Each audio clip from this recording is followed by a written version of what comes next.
Hello everyone, welcome back again. So, kali ini kita akan bahas kondisi market cryptocurrency di tengah ketidakpastian makroekonomi. Pertama kita akan bahas data CPI, kemudian FOMC, outflow Bitcoin, dan yang terakhir, kira-kira kapan Bank Sentral Amerika Serikat akan mulai memangkas suku bunga. Sementara per detik ini, sudah ada beberapa negara yang mulai memangkas suku bunga, diantaranya BOC ataupun Bank of Canada, Bank Sentral Eropa, Switzerland, Brazil, bahkan Argentina. Jadi gua harap kalian menonton video ini sampai selesai karena gua akan memberikan beberapa outlook dan juga salah satu penyebab mengapa Bitcoin mengalami penurunan setelah ditetapkannya suku bunga. Melihat kondisi market cryptocurrency hari ini, secara total market cap gabungan sekalipun mengalami kenaikan sekitar 0,3%, namun ini jauh lebih rendah dibandingkan dalam beberapa bulan terakhir. Karena saat ini, total market cap secara gabungan dalam industri cryptocurrency berada di kisaran 2,58 triliun US dollar. Dan untuk Bitcoin, sedang terjadi kenaikan sekitar 0,4%. Namun ini merupakan suatu penurunan setelah Bitcoin mengalami kenaikan mencapai harga di 70 ribuan US dollar. Namun saat ini, Bitcoin telah kembali mengalami penurunan, berada di kisaran harga 67.542 US dollar. Dan bahkan untuk Ethereum mengalami penurunan sekitar 0,6%. Ada BNB 1,3%, dan juga beberapa altcoin hampir rata-rata sedang terjadi korelasi. Dan mungkin pertanyaannya, mengapa Bitcoin kembali mengalami penurunan sekalipun data CPI tentunya lebih rendah dari sebuah perkiraan?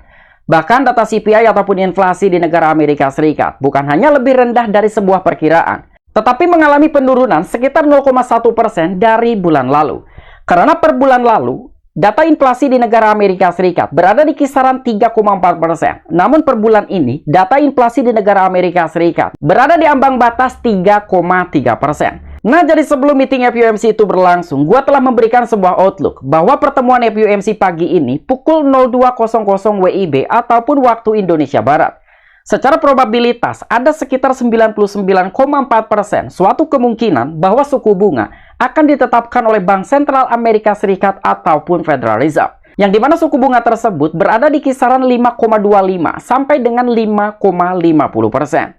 Dan hanya ada dua kemungkinan untuk arah market cryptocurrency, apakah akan mengalami suatu kenaikan atau mungkin penurunan. Namun secara garis besar, market kemungkinan akan mengalami penurunan karena kondisi makroekonomi. Dan dengan data CPI maupun inflasi negara Amerika Serikat yang telah memberikan nilai-nilai positif, sehingga market cryptocurrency langsung merespon dengan positif.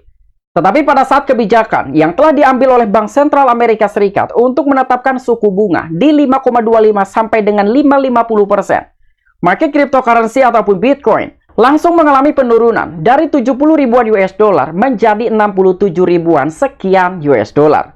Karena sebetulnya market cryptocurrency ataupun beberapa aset-aset berisiko yang lain bukan hanya mengacu terhadap data-data inflasi ataupun data-data penting yang ada di negara Amerika Serikat, sekalipun kebijakan suku bunga yang telah diambil oleh Bank Sentral Amerika Serikat. Namun semua itu juga bergantung pada sebuah pidato di saat berlangsungnya meeting FOMC oleh Ketua Bank Sentral Amerika Serikat yang bernama Jerome Powell Morgan. Karena apabila pada saat pidato itu berlangsung, apa yang telah disampaikan oleh Ketua Bank Sentral Amerika Serikat yang bernama Jerome Powell Morgan memiliki sifat-sifat hawkish, tentunya market cryptocurrency akan merespon dengan negatif. Begitu juga sebaliknya, apabila dalam sebuah pidato yang telah disampaikan memiliki sifat-sifat dovish, market cryptocurrency akan merespon dengan positif. Nah, jadi inilah alasan mengapa Bitcoin kembali ke harga 67.500-an US dollar dari 70 ribuan US dollar. Sekalipun stock market dari S&P 500 masih tetap bertahan yang pertama kalinya di 5.400-an. Karena salah satu alasannya, Bank Sentral Amerika Serikat ataupun Federal Reserve pada saat melakukan pidato telah menyampaikan dengan hawkish. Dan dengan hawkishnya Bank Sentral Amerika Serikat, sehingga telah menyebabkan outflow Bitcoin jauh lebih besar daripada inflow Bitcoin. Dan tepat pada tanggal 12 Juni tahun 2024, jam 16.00 UTC, ada sekitar 1,23 ribuan keping Bitcoin yang telah keluar. Sementara inflow dari Bitcoin pada tanggal 12 Juni tahun 2024 hanya di kisaran 916-an keping Bitcoin. Jadi itulah salah satu dampak mengapa Bitcoin kembali ke harga 67.500 US dollar setelah ditetapkannya kebijakan suku bunga oleh Bank Sentral Amerika Serikat ataupun Federal Reserve di 5,25 sampai dengan 5,50 basis point. Karena salah satu poin penting tersebut dengan hawkishnya Bank Sentral Amerika Serikat pada saat meeting FOMC berlangsung. Kemudian untuk informasi yang terakhir, kira-kira kapan Federal Reserve ataupun Bank Sentral Amerika Serikat akan mulai memangkas suku bunga? Jadi secara data ataupun tabel probabilities dalam pertemuan FOMC berikutnya, ada suatu kemungkinan bahwa Bank Sentral Amerika Serikat akan mulai memangkas suku bunga di bulan September tanggal 18 tahun 2024. Jadi untuk sebuah perkiraan ataupun probabilities pada pertemuan FOMC di bulan Juli, kemungkinan Bank Sentral Amerika Serikat akan menetapkan kebijakan suku bunga di 5,25 sampai dengan 5,50 basis point. Namun dalam pertemuan FOMC di bulan September, ada suatu kemungkinan sekitar 66,27%.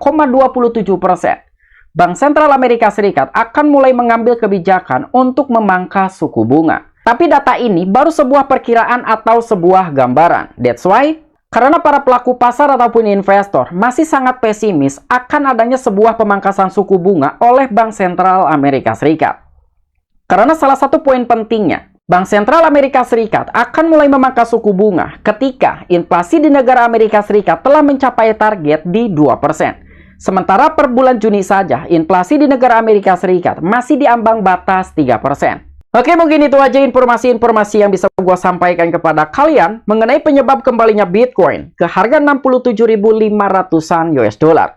Namun bukan berarti Bitcoin tidak akan pernah mencapai harga 100.000, 130.000, bahkan mungkin di 150 ribuan US dollar. Namun gue masih cukup bullish terhadap Bitcoin. Cepat ataupun lambat, suatu saat nanti Bitcoin akan tetap mencapai harga di atas 100 ribuan US dollar. Apabila kalian memiliki opini pribadi ataupun pendapat pribadi, silahkan discuss di kolom komentar. I'm Piki, back to you.